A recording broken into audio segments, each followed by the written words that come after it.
Gaji besar tak semestinya kaya. Gaji dah 3 ke 4 ribu tapi 5 dinar dekat tangan pun belum ada. Sebenarnya kita tak kaya. Tanda kita kaya adalah berapa banyak kita boleh alihkan kepada simpanan. Bukan berapa besar gaji. Yang kaya adalah berapa banyak lebihan yang kita boleh alihkan kepada simpanan. Bila kita bayar diri kita dengan simpanan, kita mengkayakan diri kita. Bila kita bayar orang lain, itu mengkayakan orang lain.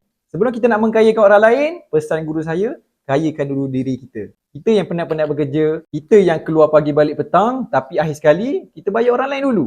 Simpanan ni soal keutamaan. Jadi kita kena buat dulu. Dah dapat je gaji, paksa dulu buat simpanan. Dan kita lupa.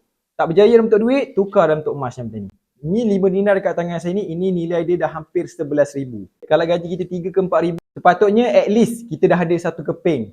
5 dinar dalam tangan, at least kita dah ada 11,000. At least 2 ke 3 bulan kita dah cukupkan dana kecemasan. Jadi ingat, berapa besar gaji kita tak menentukan kita kaya.